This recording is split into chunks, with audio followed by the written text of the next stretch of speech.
Bom dia a todos e a todas. Que alegria começar este final de semana com esse manifesto, com este encontro, com essas pessoas. Estou tão feliz e agradecida à minha amiga Erlana por ter me trazido para esse festival, naquele devaneio de quarentena, de vamos fazer um puxadinho lá, a Paty está com o festival, vai ser online, vamos pensar algumas coisas. E, gente, virou esse festival lindo, maravilhoso que vocês estão vendo aqui. Então, hoje a gente tem o grande prazer de trazer uma outra grande amiga minha, a Cláudia Gross, que fala lá do Cairo. A Cláudia é uma grande amiga, nos conhecemos em 2018, lá na Inglaterra, na Schumacher College, fazendo um curso sobre negócios holísticos. A Cláudia é um ser de luz, é uma pessoa que brilha quando participa, de quando fala, quando traz as suas ideias. É uma pessoa que não tem como a gente não se apaixonar por ela.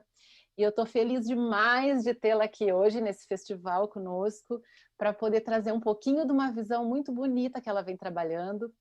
A Cláudia tem um trabalho muito lindo em cultura organizacional, trabalha com facilitação, trabalha com ativação. Ela é uma catalisadora de transformações. É uma pessoa que vem trabalhando dentro das empresas e, a partir disso, ela desenvolveu um trabalho a ver com linguagem, na maneira como a gente fala. E é muito incrível, a partir do contato que eu tomei com o trabalho da Cláudia, eu fiquei tão tocada e impressionada de como nós fomos criados dentro de uma mentalidade, de um padrão de linguagem que nem nos damos conta de muitas coisas que falamos. Então, esse encontro de hoje, ele tem muito a ver com isso. A Cláudia vem aqui nos contar um pouquinho toda essa reflexão que ela tem feito sobre como a gente fala e de que maneira isso molda o mundo que a gente vive. Na verdade, a gente tem, através das palavras, uma capacidade incrível de transformar a nós mesmos, a comunidade que nós vivemos e o mundo como um todo. Então, é muito linda essa visão da Cláudia. Estou muito feliz dela estar aqui hoje, podendo compartilhar conosco. E diferente de outros painéis que nós estamos tendo no festival, este é muito especial, porque vai poder trazer as pessoas mais próximas para pensarmos juntos nesse ponto de vista, de refletirmos juntos sobre as questões de linguagem. Né? Esse aqui vai ter um momento de fala da Cláudia e vai ter todo um momento de trabalho conjunto, um workshop para a gente pensar todo mundo aqui o que pode se extrair, né, desse nosso encontro. Então, estou muito feliz, muito agradecida a Cláudia por ter aceitado nosso convite. E tenho dois pequenos avisos aqui do pessoal da produção. Primeiro, que tem a ver com essa tela colorida que vocês estão vendo, o pessoal pede para a experiência do painel ser melhor, clicar nos 3 pontinhos, clicar na tela colorida que vocês enxergam aí do verbo gentileza, tem 3 pontinhos em cima, vocês clicam nos 3 pontinhos e clicam em fixar vídeo. E assim essa tela vai ficar o tempo todo aparecendo para vocês. Tá? A outra questão que eu tenho que lembrar aqui para vocês é que temos um QR Code aqui. Estou apontando certo? Estou, né? Para fazerem contribuições para o povo Funiô, que é uma comunidade indígena, e vários dos painéis e dos eventos aqui do Festival Verbo Gentileza estão com essas contribuições abertas para quem se sentir à vontade, querendo ajudar essa turma. Eles têm realmente, estão passando por algumas necessidades nesse momento de pandemia, então é muito bonito a gente poder olhar para essas pessoas também e dar a nossa contribuição. Eu acho que é isso, e eu quero agora passar a palavra à Cláudia, para ela nos trazer, então, esse olhar tão sensível, tão bonito e tão gentil que ela tem em relação à linguagem e a esse mundo melhor que a gente quer criar. Um beijo em todos, um bom workshop para nós.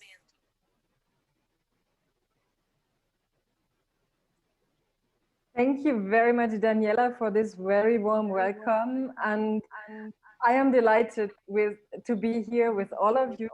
For me, it's already afternoon, and I understand that for you, it's the early morning. It's great that you start your Saturday with this workshop, and I can promise you that after it, you might see the world in more colors, and especially, hopefully, in more green colors. I'm thankful for the chance that I had to meet Daniela years ago, that brought me as a foreigner to your festival. I am also happy that it's now online, what an opportunity.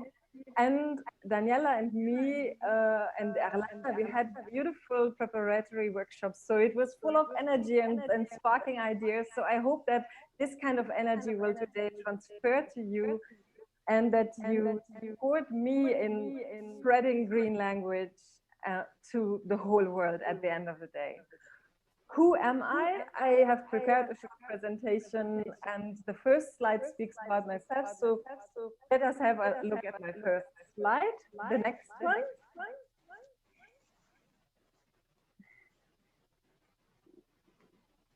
Just move to the next slide, please. Thank you.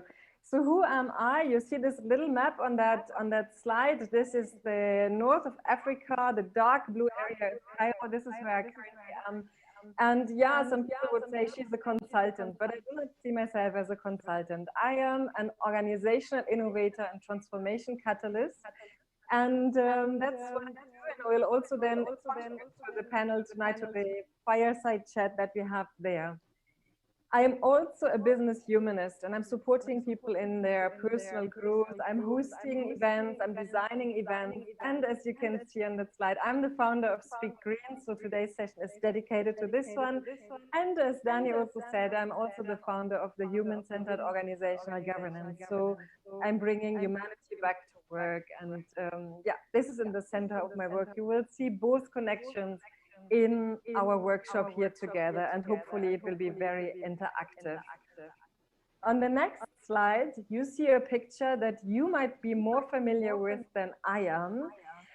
A colleague of mine here in Cairo, Maria, she is from Brazil. And when I told her that I'm participating in this workshop and offering my workshop on Speak Green, she said, like, yes, this makes totally sense. And when I told her the title, she said, like, yes, you remember there was this older gentleman, and he was like writing this as a graffiti on all the walls, Gentileza, Gerard, Gentileza. And I thought, like, wow, this is Speak Green, without even having said anything about my work or having shared any of my insights with you. And I was deeply touched. So I thought I start with this because in a nutshell, you already see what my presentation is going to be about. On the next slide, you will see the agenda for today. So it begins, it's like the U, like in theory U, for those of you who know it. We start in the top left corner with the welcome and opening. That's where we currently are. And I will introduce you to Speak Green. And then in the next step, I want to give you 9 practical examples about Speak Green. And I thought, since we are all relating to our past half year, and this festival, and that it's online, is also inspired by the pandemic, I thought, let's look at language and the Corona period. Then we will have working groups, so you can have some exchanges and getting to know each other. And then based on this, I will then look at how does our language impact our actions?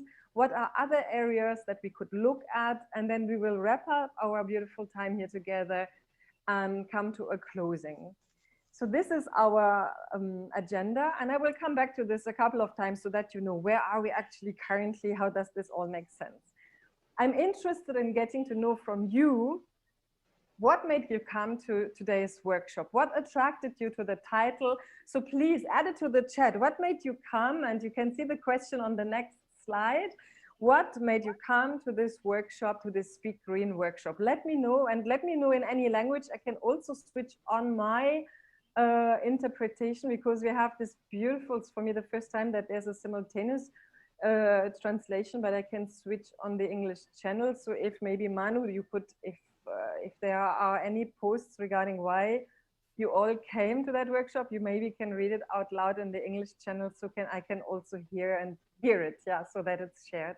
What made you come? Don't be shy. Let me know who's there, who is joining us today.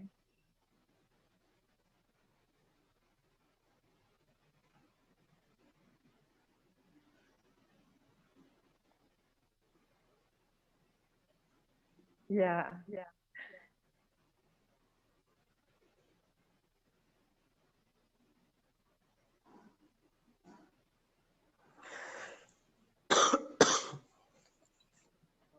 So I'm listening.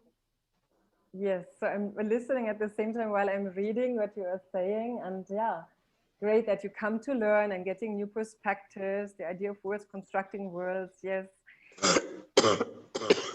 And also that you believe in the power of words, that they can build worlds. Exactly, this is what I'm talking about today. Any other contributions? Who else is there? What made you come? Write it in any language that you wish. Share it with me. It really matters.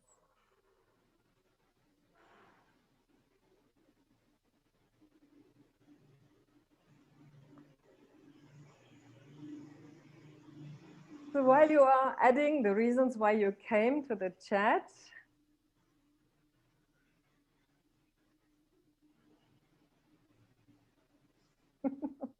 beautiful.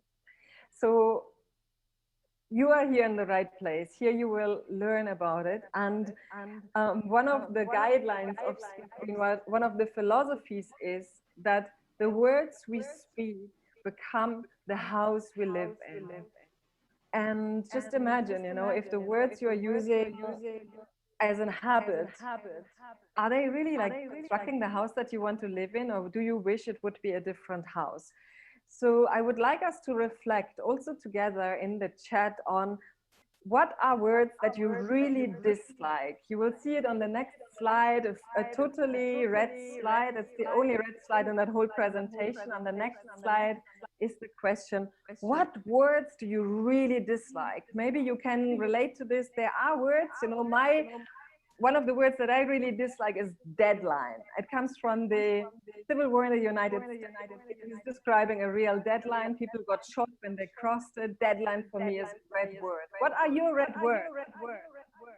Immigrant. Certainty. What others?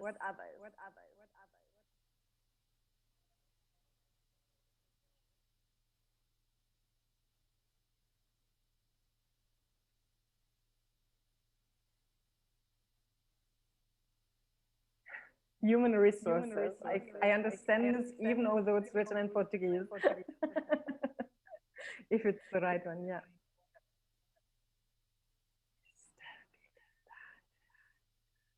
Stability. Yeah. So there are words that are immediately evoking a bad impression. Yeah, and this is exactly how Speak Green started. When I received the idea for Speak Green, I've been in a traffic jam in Cairo, and I've been terribly late for an appointment. And I got a call saying, don't be late. Well, I was already late. And then I could see signs that were saying, don't turn here. There was a huge billboard saying, don't miss this opportunity. And I just thought, like, could you please all stop speaking to me in this don't.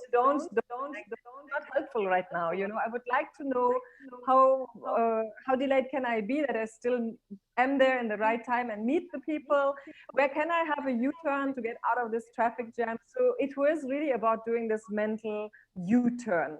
So I would like to do this mental U-turn with you as well. When you now think about words that inspire you, that energize you, what are they? On the next slide, you find it as a guidance. It's a totally green slide. So what are words that you feel have power and energy and inspiration? On the next slide is the question for that. So add them to the chat. And I also see the other words that you have added, like prison, single-use package. Yes. So, and here's Maria. Hola, Maria. Freedom and compassion. Fantastic. Yes. Peace. So these are green words. Could you move the slides to the next one? What are other green words that you love? energy, inspiration, hope, love,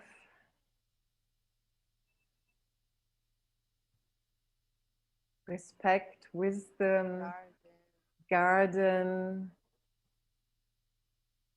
nature, laughter, ocean, play, hug, support, kids, children,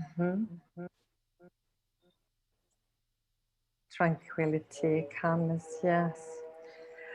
So you can see, while maybe you are adding more green words to that chat, you can already feel the difference. You know, when we are talking about red words, they are transferring a certain energy to us, you know, and they are like very destructive for us and also for the communities within. While exactly what Paula is just saying in the chat, it feels, you can feel the difference, you know, it is a completely different story if you shower yourself constantly with red words or you shower yourself with green words. And I want to invite you to do that shift, you know, to see where in our language do we use a lot of red words and then to transfer them to green ones, because very often there is a green translation. So on the next slide, you see the purpose of our workshop here together. In the next slide, I thought we come together to increase our awareness for the power of words and language. And together, you can already see it in the chat, we are building a comprehensive and an inspiring Speak Green vocabulary. So yes, so to bring these words together. And we are changing the world by transforming the way we express ourselves.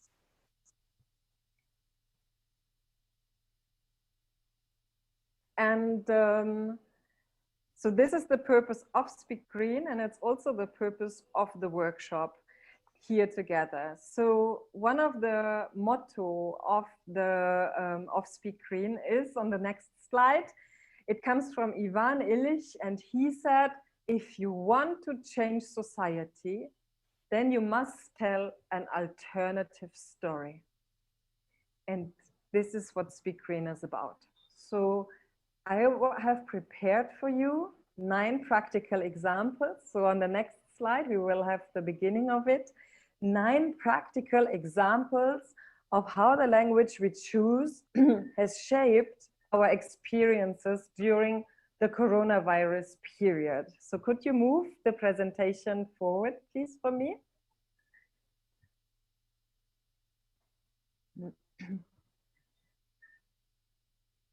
And you see that here on that title, I'm speaking deliberately, consciously, not about a coronavirus crisis or a coronavirus war. And why I do this, I will tell you in a second as well. So if you could click one more for another overview for the coronavirus language.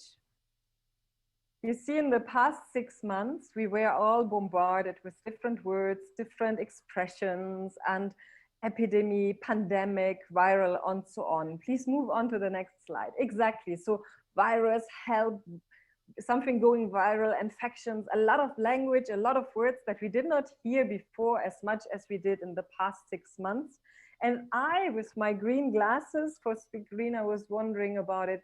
What are we listening to? What is the story they are telling us? And how could we change it? So one of the first impressions that I got was, and you see it on the next slide, it is about this word of social distancing. You know, they were saying social distancing is what we have to do, while actually what we had to do was physical distancing, and we came socially together. So it's exactly the opposite. Until today, they speak about social distancing, while no, we need to come together socially, we need to support each other, have social solidarity, and so on. It's physical distancing. So this change in words is changing the whole meaning.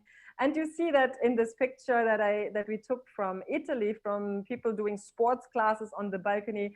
It's not just social distancing. It is actually what they did is distant socializing. No? Another word, another way of speaking was regarding being safe at home. And if you go back one slide, so many people were saying that they feel that they are stuck at home, while actually what we were experiencing was we were safe at home. So you see the change in one word is changing the whole story. On this slide, you already see that this expression of working from home was also something interesting. You know, for a long time, we spoke about flexible working time and remote work. Suddenly we had to do it. And we were working from home, WFH, yeah. I'm not sure if for many, it looked like on this picture on the left, you know, with fruits and green tea and a totally clean desk. I have the impression for many of us, it looked more like on the picture on the right, you know, and what you see there is not so much working from home, it is more like at home during a crisis, trying to work. So you see how language matters there, and someone who picked it up is the Canadian government. You see their statement on the next slide. There, the Canadian government was sending a message to the public servants, the public sector servants, and was saying that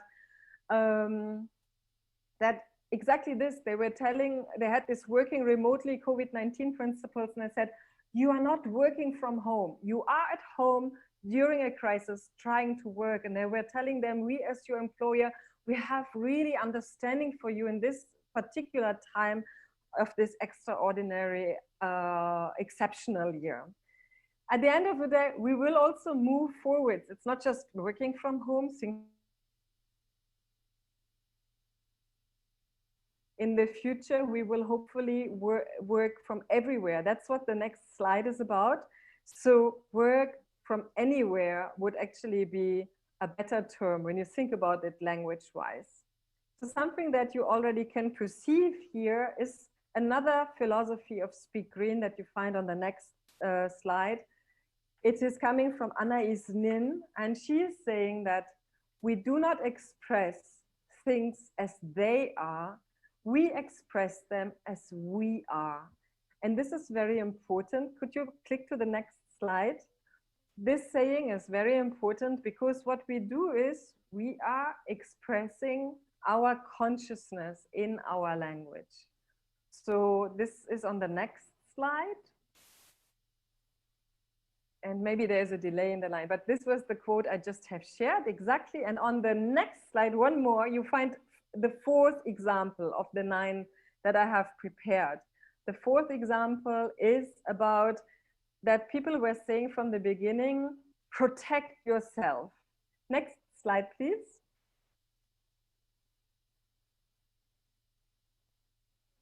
So they were saying, protect yourself, be careful, you know, with your own health. And they were publishing lists for good, good advices, how to protect yourself. And then after a while, people were realizing it's not just about protecting myself. We are in this together. We need to protect ourselves, everyone. It's not just about our beloved ones. It's not about only the circle of friends around us. It is literally about each and everyone. It's about the whole world. So what happened here by changing the word and moving from protect yourself to protect yourself and others, it was enlarging the circles of empathy.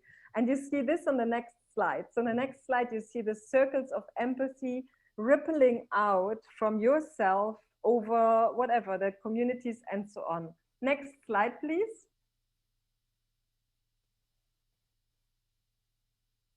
This is exactly it. So think about yourself being the individual in the circle.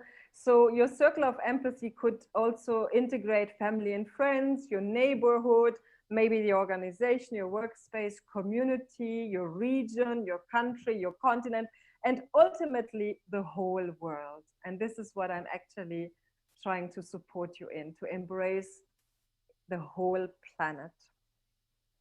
The fifth example I want to share with you here about our experiences in the coronavirus period is on the next slide. For a very long time, when you think about different jobs, you know, we actually thought about them as low paid or low skilled workers, you know. And then after a while, we realized these people we call low skilled workers are actually not low skilled. They are very well skilled. They are low paid and undervalued workers. This makes a big difference. And then throughout the Corona period, we understood, wait a moment, they are not only low paid and undervalued, they are essential workers, really important for us and for maintaining our lives. So you can see here a list of many of those professions: first responders, nurses, medical workers, employees in pharmacies and hospitals, doctors, journalists, farmers, fruit and vegetable pickers, non-profit workers, janitors, cleaners, and so on, and so on, and so on. So many essential workers that we needed in the time. Yes, they are low paid and undervalued, and they're also essential. I hope that in the future we will adjust their pay scales so that it really reflects how essential they are. This would already change our world.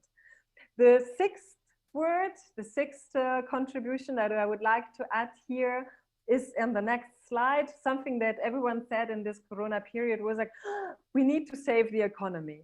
And I love this picture with these dinosaurs saying like, oh shit, the economy, you know, collapsing, you know, like hit by an whatever meteorite, you know, like, oh shit, the economy, how could this happen?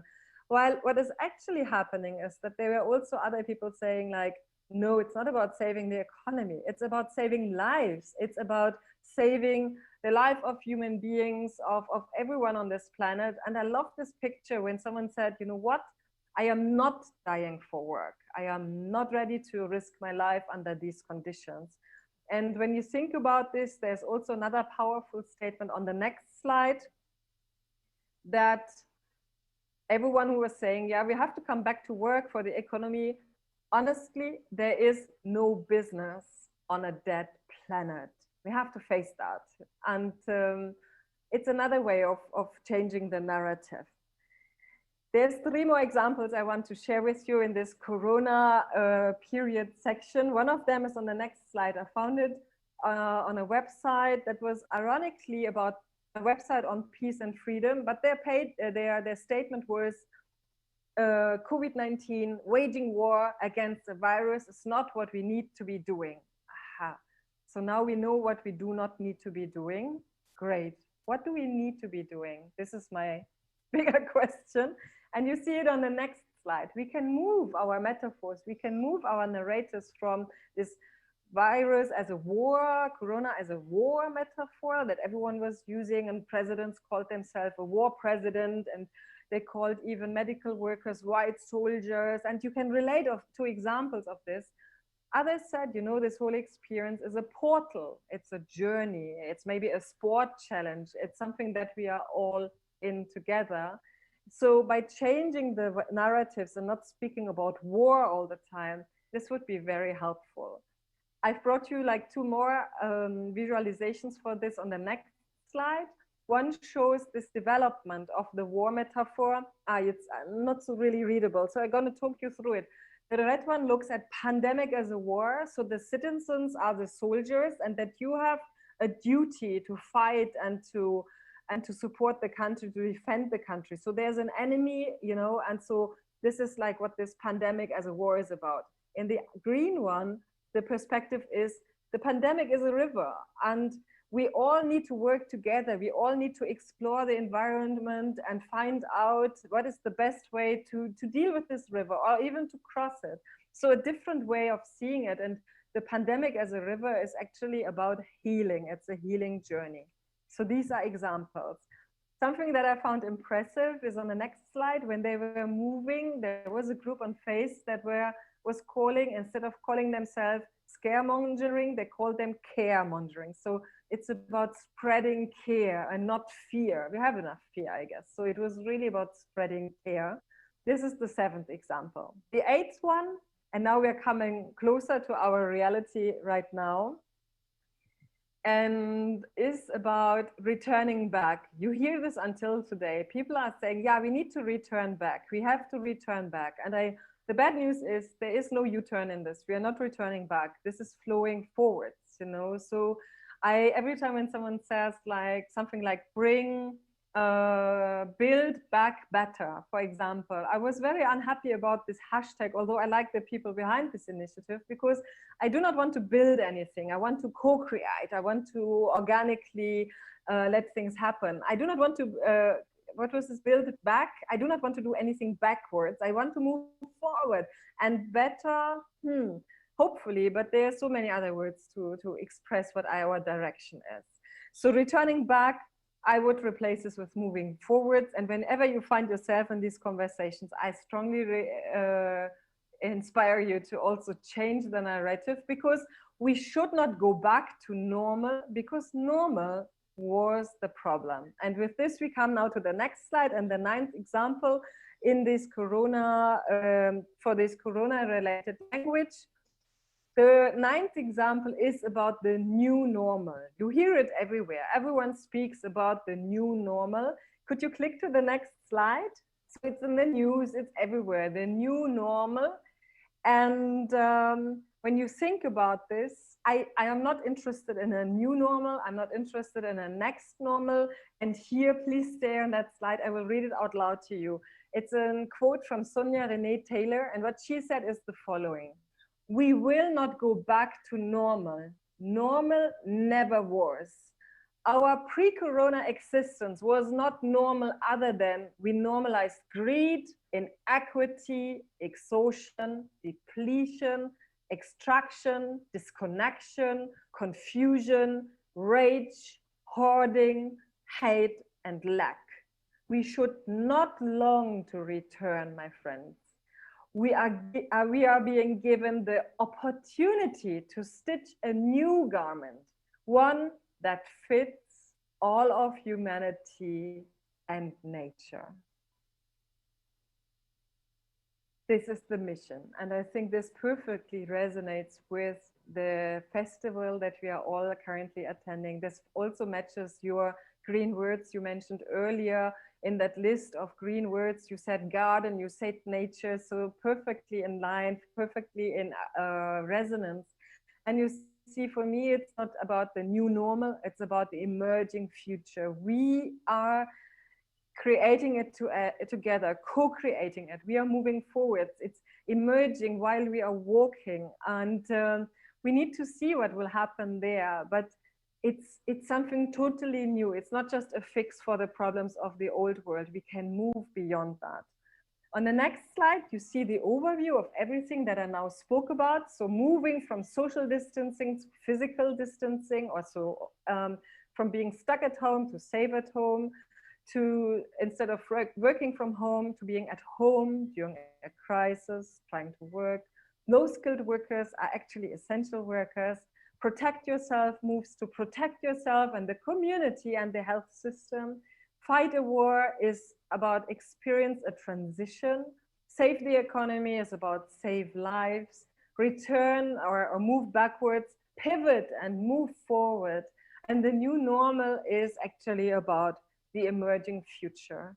What I'm talking about here is, and this is what you see in the next slide, thank you for this, is about greening the world. You know, I mean, like spreading green language, greening the world, healing it, being regenerative with our words, with our actions, because I feel that this is something that if we didn't learn it before Corona, this is now something that many people woke up to in that particular period. And I think we are ready for this emerging future and creating it together. So I thank you, first of all, for listening to what I've presented to you so far. I've seen the chat rolling and I could not focus on both, but I will read about it in a second. I want to open the floor now. If there are any questions, if there are also maybe answers from your side, I'm offering, of course, to offer my answers. Whoever would like to open your mic and say something, please do that. Are there any questions or that are in the chat? Maybe can someone guide me through it? Could I, or I just scroll through it? I have a first question. Yes, Ellen. Claudia, thank you so much. I'm so excited. This is such an easy system for me. When I imagine that I can think very easy, move from red to green, Erlana, move from red to green. And how do you suggest, for example, when we are in a meeting, in an organization, right? We are in a meeting and we feel that heat, né? We have that toxic corporate dictionary, né? Glossary, and we feel that, and we can't help it saying red, speaking red. How can we this disarticulate this automatism of speaking red when you are in a business or negotiation or whatever it is, situation, professional? How can you help me? Yes, I mean, it all begins with our awareness for it, like right now that you see, wait a moment, this is the way, the red way is very often the way how we used to say things, and we need to move beyond this. This is how we used to say it. And we need to create a new language that is in mind, that is aligned with our consciousness and how we want to see the world. That's one thing. So it comes with training. I mean, I'm now, this initiative is now over 6 years old, and I'm now training myself because my sensitivity for language is getting like finer and finer, as you can imagine.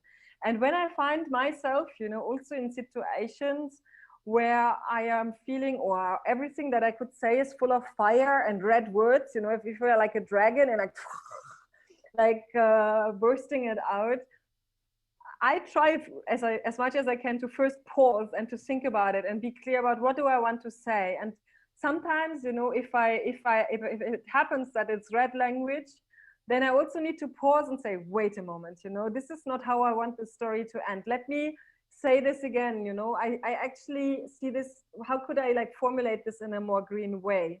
And I can do this with others as well, that I tell them, listen, I see that the words are now out. I cannot take them back, but maybe we together can find a way of reformulating it, because this is not how I wanted to sound. This is not how I wanted to be. And I sometimes also intentionally, I'm saying something red, and I tell people how I then transform it to green language, because otherwise sometimes they are missing the connection, and they do not get the point so well. So what I did on the slides of showing a red word and a green word and the transformation, I do this also while I speak. And so this would be my suggestion there. But definitely, and if I really feel, if I'm now saying something, I will burn the whole meeting, I would rather take a break and would like, whatever, prepare some tea or do something else, and then come back and be like, wait a moment, here's what I wanted to say. Yeah. Breathe, breathe. Yes, definitely. So I see that Fernanda wanted to also ask something. Let me move upward. Do I think that the red words come from a patriarchal mindset? Do we need more feminine vocabulario? Yes, I think so. And I really believe that our words, and I've written an article about this, but today I wanted to focus more on the Corona language. And but yeah, when you think about business language, you can see this even more. You can see that a lot of the business terms we are using are inspired, for example, by the military. Think about all job titles. You have almost everyone in a company, at least in English, they are called officers. Yeah, communication officer, innovation officer, whatever officer. Even startups do this, although they have the freedom to call them differently. Then you have a general director, you have a field office, you have a headquarter, and you have a strategy. This is all military language. And what you said about the patriarchy, yes, you can also see that there's a lot of machismo in the language. And think about this, very often in my contracts, for example, they are writing, for better readability, we are dropping the feminine version. We just speak about you in a masculine version. And I read these contracts and I'm like, huh? Who is he? What is he doing? What is his responsibility? Who is this guy? That's my contract. Who is this person? Is there a second person involved? So I find this like particular, that I also encourage everyone to be more, not just gender balance, because we can also, for a while, we were like we were in gender binaries, and now there's more and more people moving beyond the gender binaries also in language. In German, we are now adding a star between the male version and the female, what is this? And the ending of the word, there's a star between, and the star represents all other magic, all other genders, all the other magic in between. So yes, I'm totally with your question. And I also see more examples. Think about other business language. It's machine language. I will come to this later, but it's really, we need a more feminine vocabulario. And I believe it's a more human one eventually, because feminine, masculine, it's human, you know, let's meet as humans. And the man in human is not coming from man as far as I understood, but maybe we find a different term for this as well, you know, like, yeah. So these are my answers for you. Let me see if there are other questions. I see your positive resonance in the chat. I'm thankful for that. Are there other questions?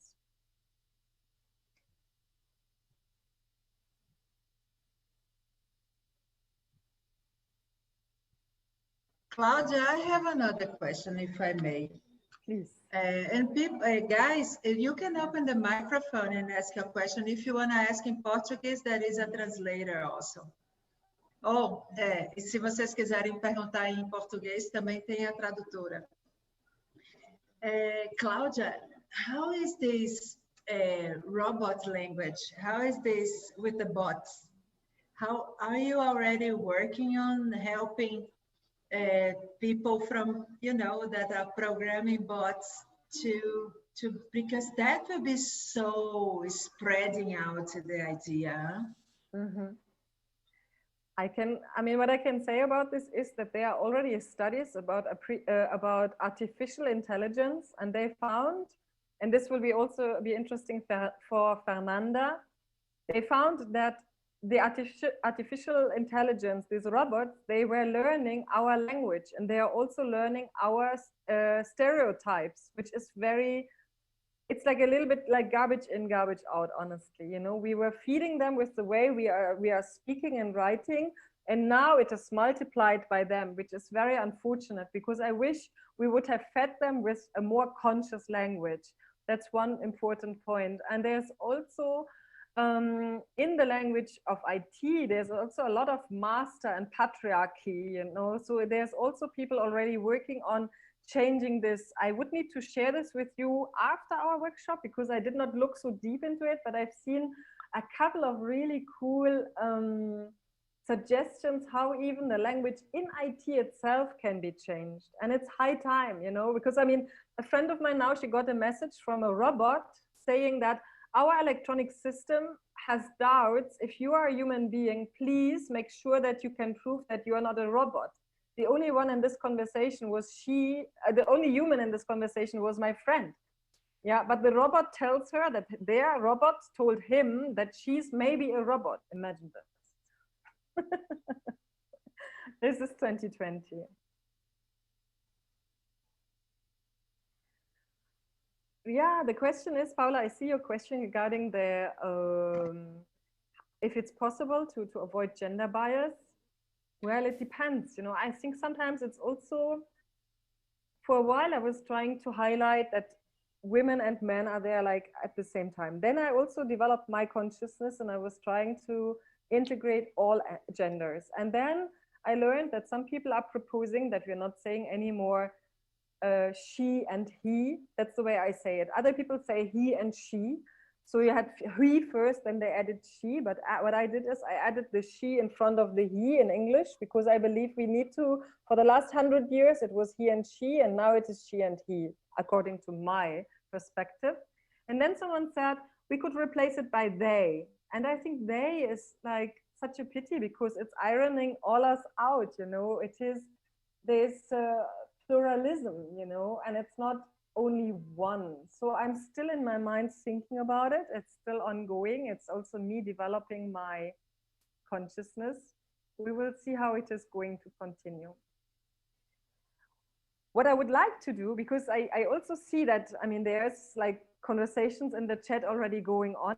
And what I think what we do now is we bring you together to continue this kind of conversations that you have in the chat, to bring them really to make you work in different working groups. And for this, please, can you show me the next slides? Could you come back to my presentation mode? Then I set you up for the working groups. Next slide. Because I believe it's high time to speak and reflect with others on what you have heard, and there is one request. So it's two things in one. Move to the next slide, because how do I want you to work together? In the next, also leave this slide. In the working groups, the next one, sorry. The next slide, yeah, that's it. Circle way. What I want you to do when you come together in the working groups, I want you to be present as you are right now. I want you to be there, fully there, switch on your cameras, have the chance to see each and everyone. Listen with curiosity and compassion. Honor silence in case that you maybe do not want to speak from the beginning, but you want to have a silent minute before you start. Do that. Offer what you can, ask what you need, offer what you think, ask what you don't understand. Confidentiality if it's needed. Believe in the basic goodness of people. So if someone is saying an opinion where you are like, man, not mine, you know, believe in the basic goodness of people. They have their very good reasons. Be patient with technology and speak from your heart. This will be the guidelines for the working group. Another aspect you find on the next slide comes from Speak Green. Something that will always help you in your whole life and in this workshop is try to move from yes, but to yes, and. Because when you are staying in the yes, but language, you are saying, I agree, I don't agree. I agree, I don't agree. I agree, I don't agree, and I slap you in your face. We don't want this. We know from improvisation theater, we know that when they are on stage and they are improvising, the only thing that keeps the ball rolling is that they always say, and. So they might say a long and, like, and then they continue playing. So yes, and is something you want to practice maybe already here in the working group. It's one of my quick fixes. So it's also an answer for your question, yeah, Erlana. And when you're in the working groups, I want you to do the following. Next slide, please. So introduce yourself shortly. There's enough, we have 15 minutes, but there has to be enough time that you can introduce yourself shortly, that you know with whom are you in the room. And please reflect on what we were speaking about, what I was speaking about here, examples that you've heard out of the coronavirus period as a conversation starter. And then speak about how do you change your language to transform the world.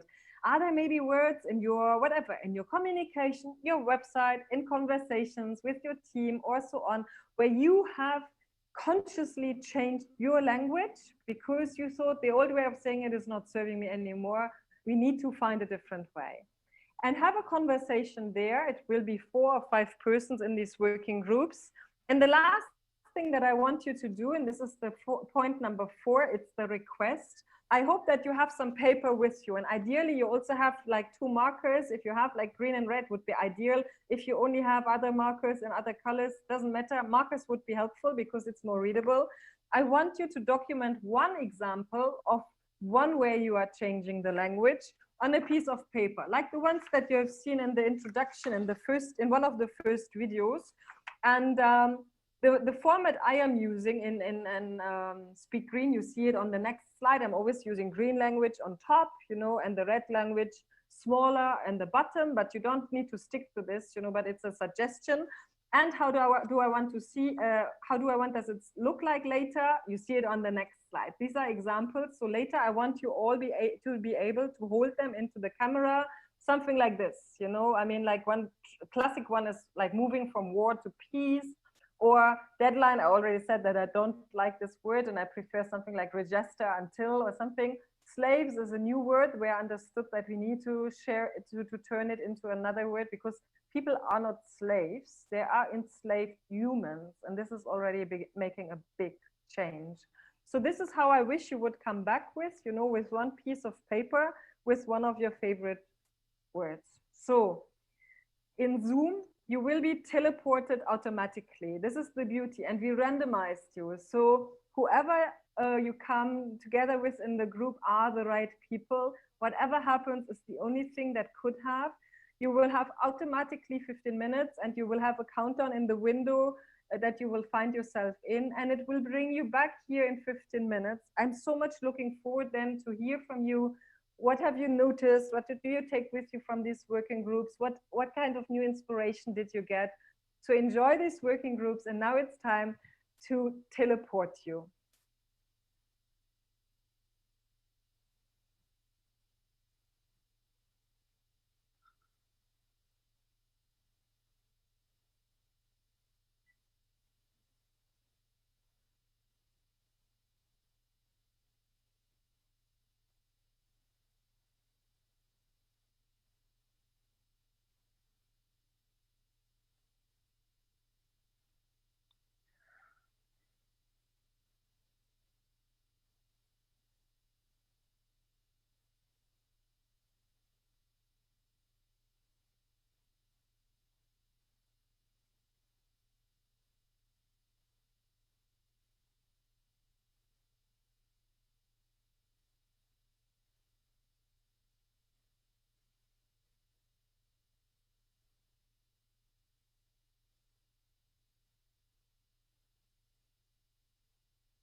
I think we're not supposed to be here, Daniela, right? Or I would leave the room so they can work for themselves, or how?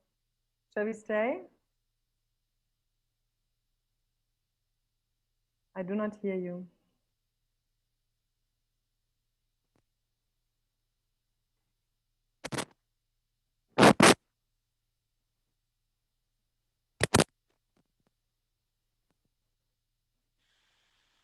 No? Now I hear you. Yeah? Okay. I will. I'm going to change the mic. The phone. Yeah. I don't know how they manage this. I think, you know, if the technical team could move, because there's also technical 04 VG here in the room, and I see two maybe real participants, Monica and Karin. Maybe if the technical team could move Monica and Karin to real working groups, you know, this would be, I guess, more helpful, because they will also be in Portuguese, I guess. I will talk with them. Yeah, I will just leave the room. So, I mean, and even if you want to have a workout session, because for me, I'm not the part of the workout sessions. I want you to exchange about it. Yeah, I will talk with them.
beautiful screen to reappear.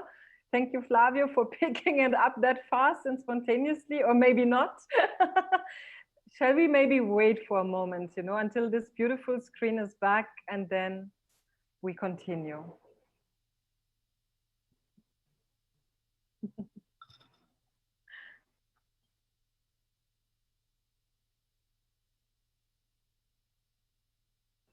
I think it's back, the official screen, Verbo Gentileza. Just look for it and pin it again, please.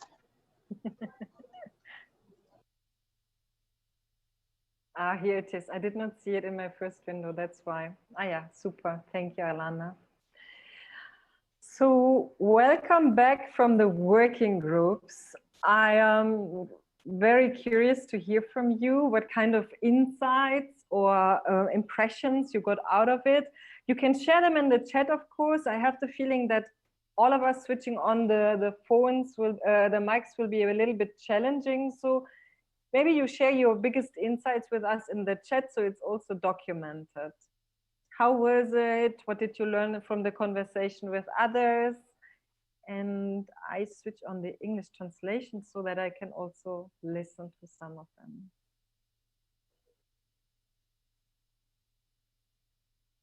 I'm happy, Paula, that you liked the breakout session. This is good news.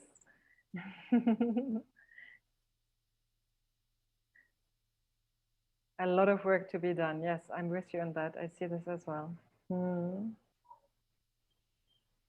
I think if you raise your hands, that we open the microphones. Who wants to? So you go in the Maria.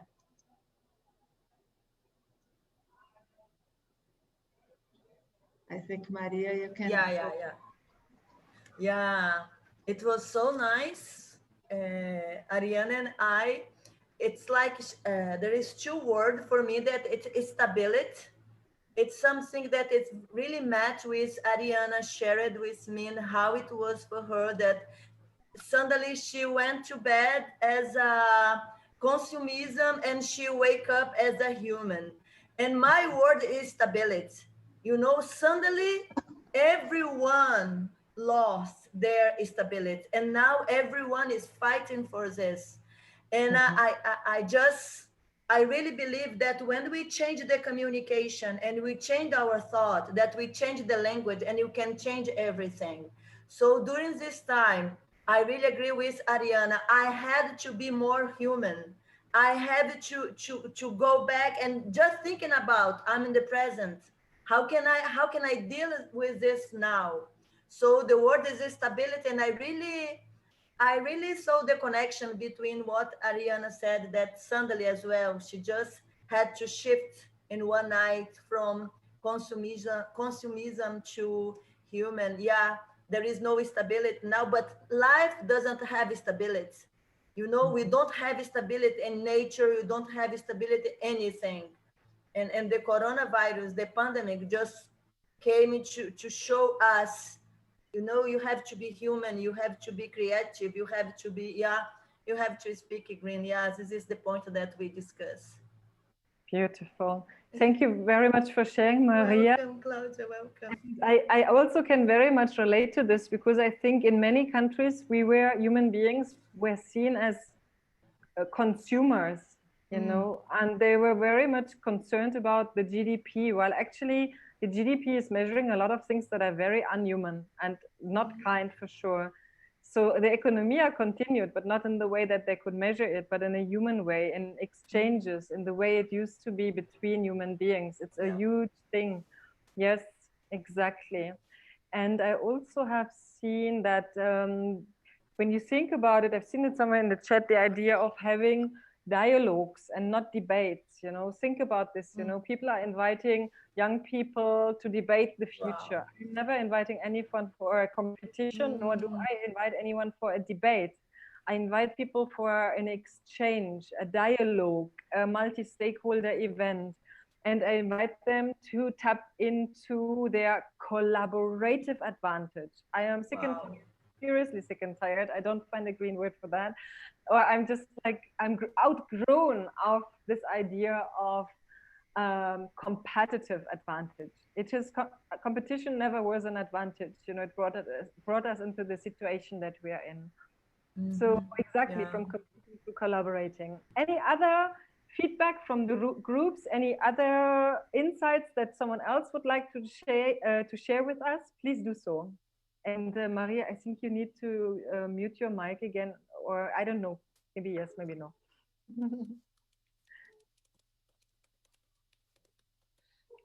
Eu não. Can I talk in Portuguese? Yes, I have a translation in English. Ok. Eu não estava em grupo, não entrei, mas fiz aqui a reflexão, né? E eu acho que essa proposta dessa nova fala, ela passa por um momento de assumir a responsabilidade da coisa. Então, eu tenho mudado o meu jeito, em vez de dizer eu não posso, eu falo eu consigo a semana que vem, né? Em vez de dizer você não mandou o e-mail, eu posso dizer eu não recebi, né? Então eu trago a questão para mim e assim eu assumo a responsabilidade. Eu acho que esse exercício tem me feito abrir muito essa fala verde que eu não conhecia esse conceito. Então, acho que para mim tem uma questão da autorresponsabilidade, né? É isso que eu fiquei pensando aqui.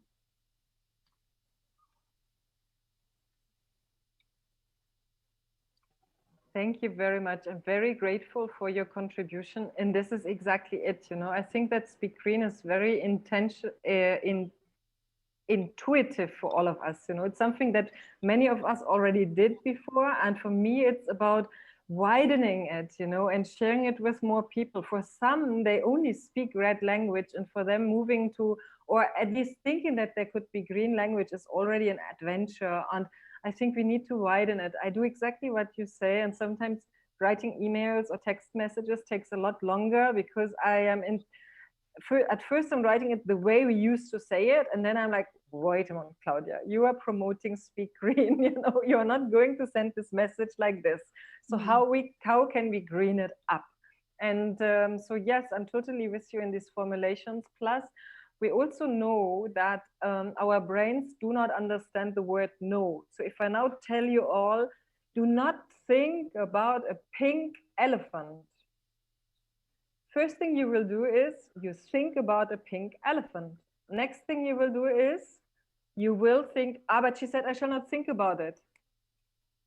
To negate something, you need to bring that picture up in your mind first. Therefore, everything that is containing a no is not helpful. And those of you who have children, you might have seen this in practice a lot. You tell them, don't touch this. They touch it immediately. Don't play ball in the living room. What do? They play ball in the living room.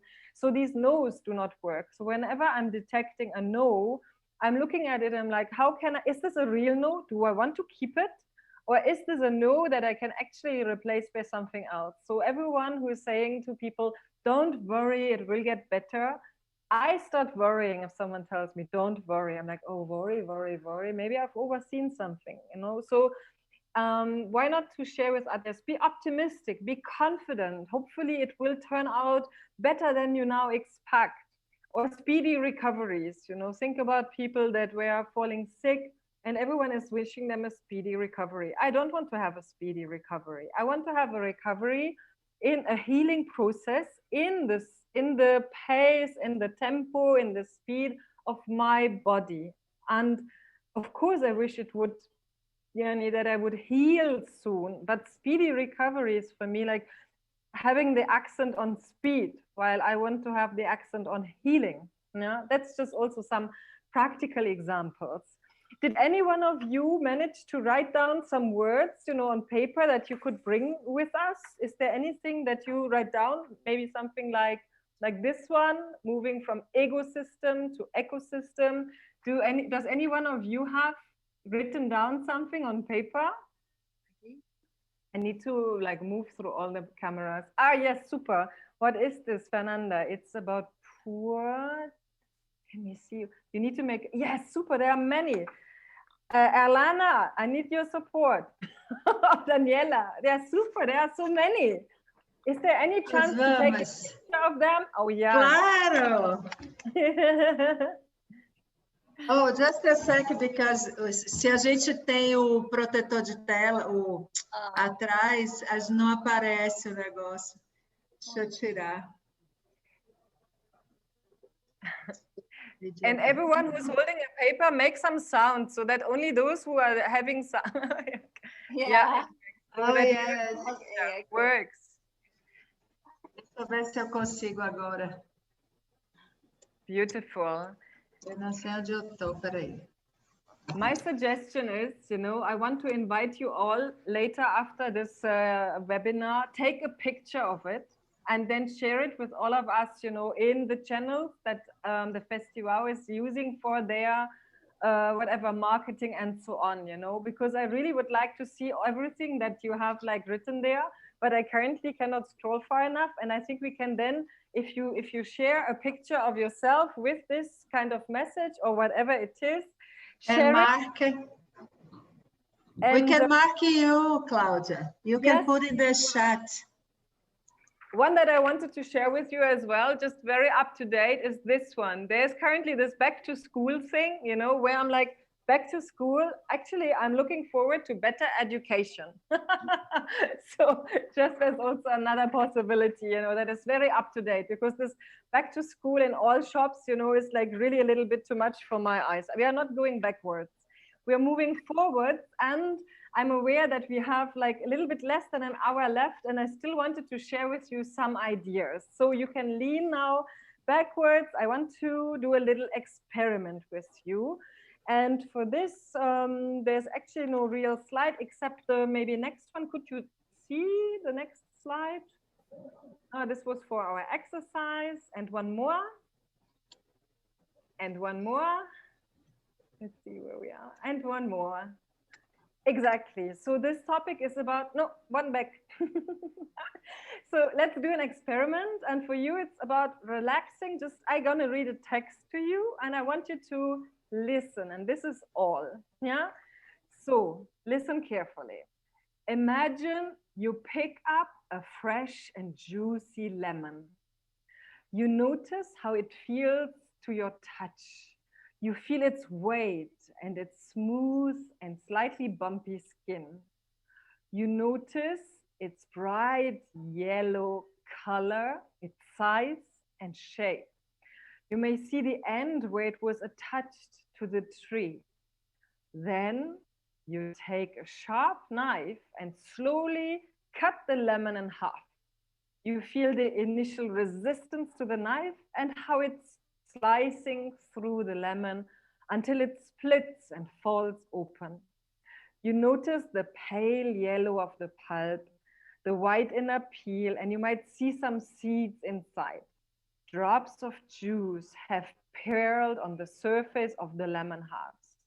Now carefully cut one of the halves in two. Lift the lemon quarter and smell how the fresh citrus scent is filling your nose.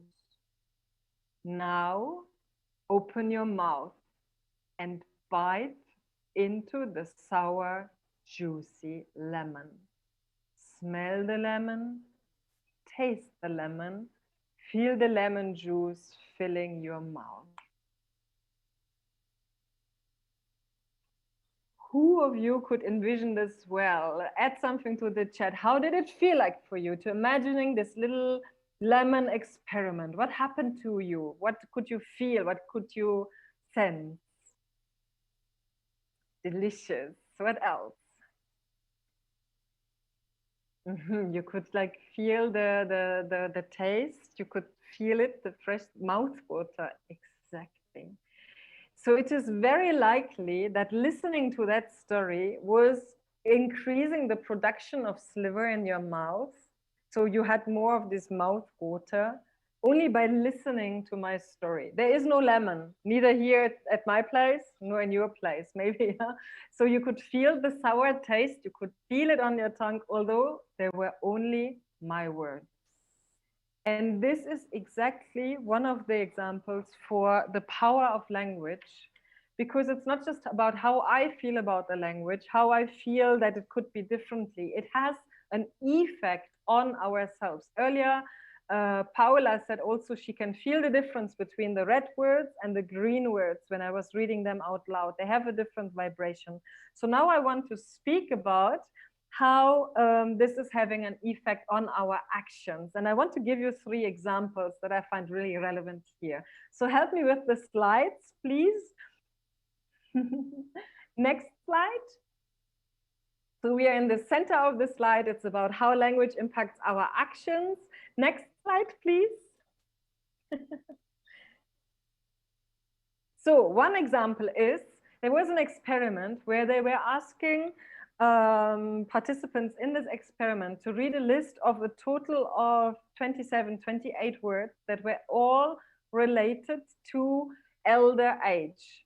And they did an experiment with them in the room, you know, and then they let them go. And this was the moment when the experiment actually started. The people didn't feel that this is part of the experiment, but this is the actual experiment. So what they did is they were taking the time of how long does it take these participants to move from the experimental room to the elevator. You know? And they had 2 experimental groups. One of them was reading the text, exactly, and one of the other ones was not reading a text. Those who read the neutral text, they were moving to the elevator in an average of 7.5 seconds. Those who read the text with the elderly stereotype words in it moved more slowly.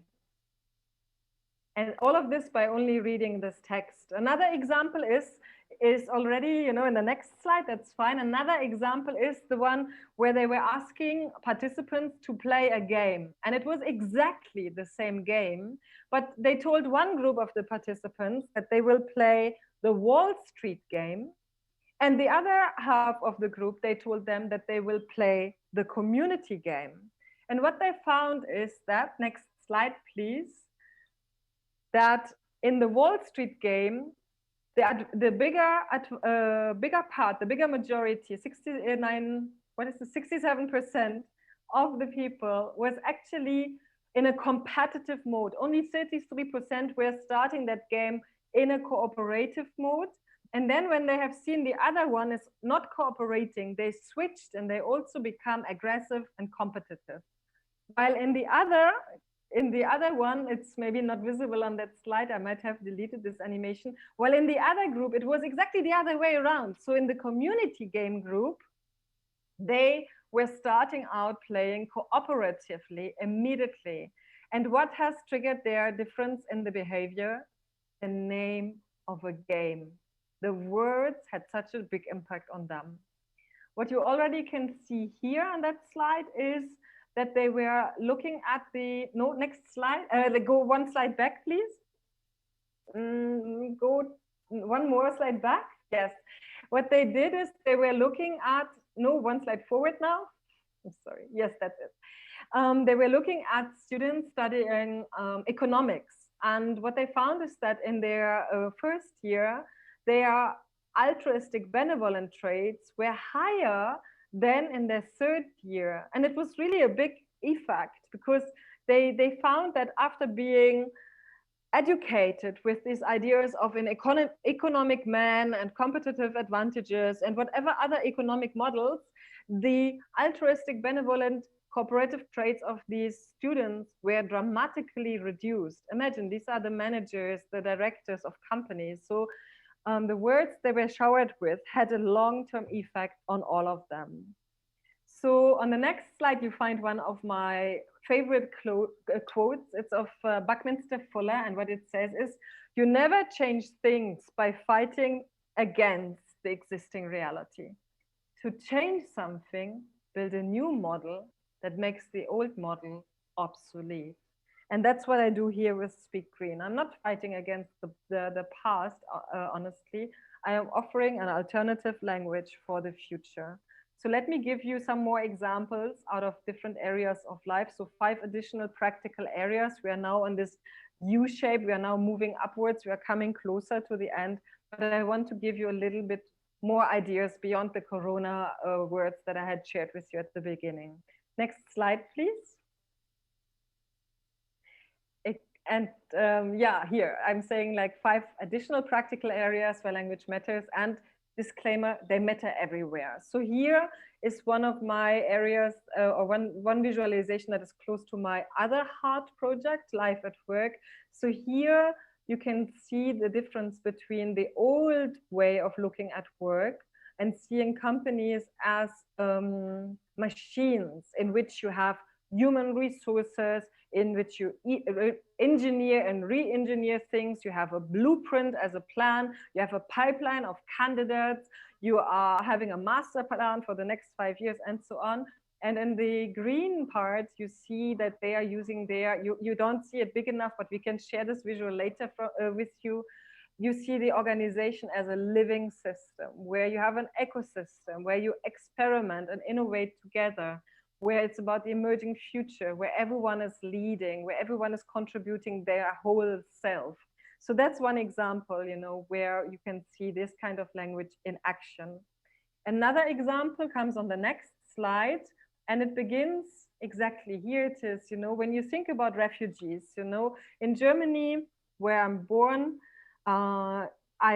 you can imagine in Europe, there was this, what they called a refugee crisis. But what we actually discovered is it's not a refugee crisis. It's a political crisis. It's a reform crisis. It's a crisis in human values. And it's not about the refugees. In German newspapers, they have changed the German term for refugees into someone who had to escape their home country, because refugee gave the wrong impression also in German, and they also then they changed the term, which was very important to signify that these people did not leave their countries voluntarily. They had really good reasons to do that. And what I found relevant here as well was bringing back to our consciousness that this saying, this quote of one person seeking refuge, he said, "We are not chasing your benefits, we are actually fleeing your bombs." And that's important. And I think if we all had to take in as many kicked out T's, newcomers, new citizens, people seeking refuge to our countries, if we would have to use the money that we made with weapon sales for this, we would still not be, we still could welcome new people. That's the second area I wanted to share with you. The third area is something you can see on the next slide. Keep it the way it is. The red one is missing, doesn't matter. I will guide you through this. Leave it the way it is. So when you think about headlines about sexual violence, sexual harassment in the street, what happens is that very often they are not putting it the way I did it here. Normally they are saying a woman was raped. There's no man in the sentence. Or they're saying 90% of the girls have experience with harassment, sexual harassment in the street. There's no boy and there's no man in that sentence. It's an experience of the girl they want to make us believe. I believe we need to be very careful about these messages, especially in headlines, in newspapers, and we need to show those who are responsible for this. So a man raped a woman. And also think about gang rape, you know, gang rape sounds like gang rape, you know, what is gang rape? But if you say 5 men raped a woman, it has a completely different message. And I think it's important to bring this message also to surface it, to show it. And of course, I'm not only speaking, I'm aware that also men get raped. So there, I also believe we have to say, who are the people who are doing it? We cannot just put them under the carpet and try to forget them or ignore them. That's also why when I come to the next slide, very often people are trying to change this whole idea of aggression or violence against women by saying that they are sisters, they are our sisters and our daughters. And Legal Feminista said, stop framing rape victims as daughters and sisters and start framing rapists as brothers and fathers. So this is changing our narrative as well. And I think it's important to show who's responsible for what. You know, that's my third example. My fourth example is now a little bit lighter. It's about environmental protection. Think about your cities. Very often in cities, they are saying, don't litter, you know, like don't litter, don't litter, don't litter. What does don't litter mean? I mean, at the end of the day, we want everyone to keep the community clean, keep the streets clean, whatsoever. We need to remind people about what to do, because as you've seen in the example with the pink elephant, to tell them what not to do is not helpful. They do not know what not to do. You know, I have to tell them, take your trash to your, whatever, your trash bin at home, bring it to the next garbage bin, do something with it. We have to tell them what to do. Don't litter. What is litter anyway? This is not a word that speaks to me. The next slide shows you why we need to keep the community clean, because it's an ecosystem, you know, and we are drinking the water, we are polluting. It's a circle at the end of the day. And if you take this to the extreme, very soon it will be the whales will show that kind of signs, like save the humans, you know, which is also changing a narrative. Imagine this.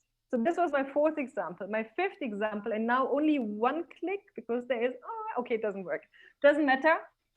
I wanted to ask you if you remember the slogan from the SDGs, the Sustainable Development Goals. They are valid until the year 2030, and they have this huge slogan, leave no one behind. And when you think about this out of this perspective of Speak Green and what we spoke about today, leave, what is leaving? Why leave? No one, whom? Behind? I mean, like in the back, you know, leave no one behind. So my suggestion was to say something like, next slide, take everyone with us, you know, care about everyone whatsoever, but leave no one behind is not enough in my perception. So this is how I see it, and that's also why I'm changing the narrative. And you see this on the next slide, from this kind of me to we. Yeah, I believe that actually we are a lot more speaking this we language and changing the narratives.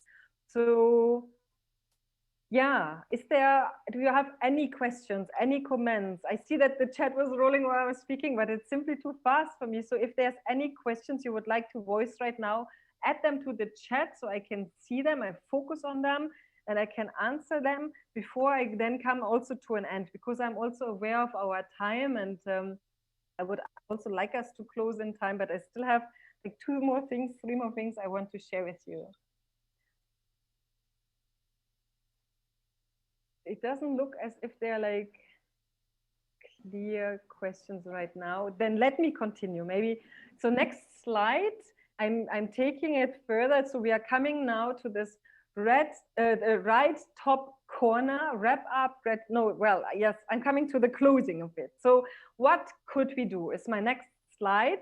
And what I would like you to do is the following. Check how you are speaking, create awareness for your language, become a detective for your words. And if you can in the moment, move it from red language to green language and use human language, energizing, inspiring language. Imagine it would be your house. The second point is create and cultivate new language. If the language we're currently speaking is not helpful, then we need to come up with other words. And there are many new words that we are now using that we did not use in the past. So there is a constant evolution going on. Contribute to that evolution. And the third one is show solidarity and become a co-author of our lives, of our world. So this is what I'm asking you to do here. If you want to know more about Speak Green, you can find on the next slide, I show the picture of my TED Talk that I gave. And this is like 18 minutes to watch. There's also a couple of clips on YouTube. One is about peace. So there was the World Peace Day just a couple of days ago, where I also said, we are not fighting for peace. This is ironic. We are piecing for peace, you know? And so that's examples. I'm offering something there. And then the slogan I used, thank you for that. The slogan I continued to use for Speak Green was always words create worlds. Now I am very close to publishing the book. So in the announcement, it was said it's already out there, and it's still not. Keep that slide. I thought I used this opportunity because we are currently trying to finalize the cover. And I thought about asking you, like when you look at this, even if you just see it like very, very small as an impression, you know, like cover 1, 2, or 3. Which one would be your favorite? Maybe you put your the number into the chat, because I currently am in this situation. I need to choose. I don't know what to choose. So maybe you can help me with this. Thank you, Maria. Thank you, Fernanda. Thank you, Paula. Okay. Ah, super. Wow. Interesting. Haha. This is, I'm so happy I asked you. So beautiful. But also, if you have another opinion, you know, if you think it's 2 or 3, add it, you know, I mean, please go for that, because I really want to get a clear picture. So I want you to think about, how do you now feel at the end of this Speak Green webinar? What do you take with you? What will you do to be or to become a co-author of the world? I totally, yeah, you already started adding this to the chat. Thank you very much, Fernanda, and also Fernanda. So please add more of how do you now feel? What has it changed in yourself maybe? What would you now like to do differently? And I love that you are seeing that it's clearer or smoother, also challenged, because it's a wide field. I totally can relate to this. Inspired, fulfilled. Thank you for this. Easier to see at the shelf. Yeah, this is regarding the book title, of course, I'm sorry. Hope. So I'm happy for all of what you're saying here, seeing a better future. I really believe that our words are like micro interventions. They are holding the seed for the better future. They're extremely powerful. And this is why I want us to use them with consciousness. And now I come to my last story that I wanted to share with you before we are coming to a closing. And you might have heard this before, but I think it's a good moment to share this with you. And this is exactly the right image for that. So you might have heard about this story of an old Cherokee chief of the Cherokee tribe, who is teaching his grandchild about life. And he, or she maybe, is telling the grandchild, a fight is going on inside every human being. It is a terrible fight, and it is between 2 wolves. One of the wolves is evil. He's anger, envy, sorrow, regret, greed, arrogance, self-pity, guilt, resentment, inferiority, lies, false pride, superiority, and ego. Before I continue reading, I just want you to have a look at at Flavio doing the sign language, because I mean, even in sign language, these words do not look pretty. And I continue now with the second part of the story. He continued, the other wolf is good. He is joy, peace, love, hope, serenity, humility, kindness, benevolence, empathy, generosity, truth, compassion, and faith. The same fight, the same fight is going on inside all of us, inside every human being. And the grandchild thinks about the story for a moment and then asks, which wolf wins? And the grandparent says, the one you feed. So I hope you keep on feeding your inner wolf with kind words, with green language. And I come back to one of my first slides at the beginning of our time together that comes from you. Gentileza, Gerard, Gentileza. Everything we needed to know is actually already written there. So I come to the end of my workshop with you, with my general statement. Words create worlds, choose the green ones. And on the next slide, you see a bouquet of flowers I want to share with you. It is sunflowers. And in some languages, maybe also in Portuguese, sunflowers are called, in French, it's called tourne sol. So they are turning their head with the sun, maybe also in Portuguese. So I want you to turn your heads with where the energy is, where the sun is, where the light comes from, where hope and love comes from. So I thank you very much for being present, for actively participating. And it's 55, it's a double-digit number, and we're closing now. So thank you for your presence. Obrigada.